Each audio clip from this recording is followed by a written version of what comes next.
En 2017, Camille Genot a rejoint le casting de Demain nous appartient. L'actrice a décroché à l'époque le rôle de Sarah, laquelle a évolué sur nos écrans de lycéenne à policière.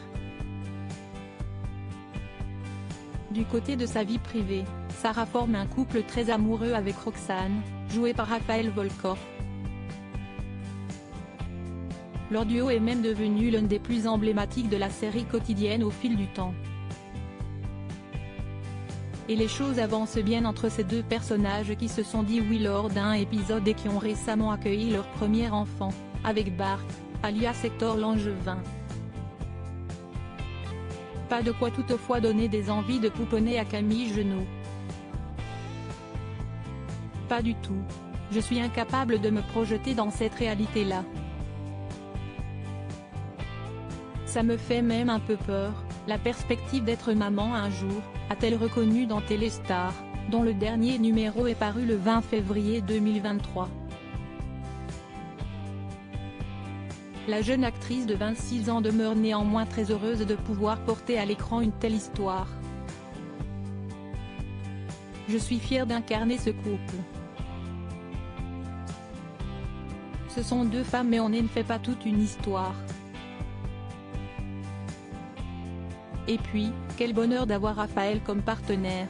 J'ai énormément appris à ses côtés, elle a une telle aisance dans la comédie, a-t-elle confié pour nos confrères.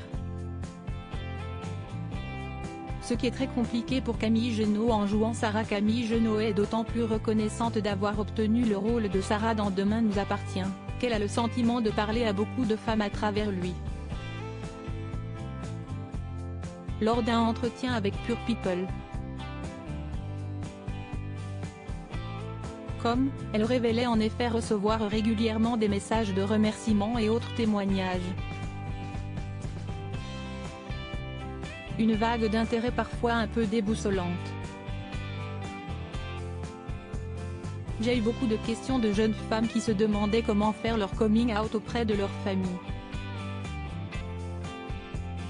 Et ça, si est très compliqué parce que moi je ne suis pas à leur place, dans leur situation, avec leur famille, et tu ne peux pas vraiment donner de conseils parce que ça reste très personnel. Je suis très touchée de voir qu'on est prise en exemple. Mais si est très compliqué pour pas mal de personnes, notamment des jeunes qui le vivent très mal.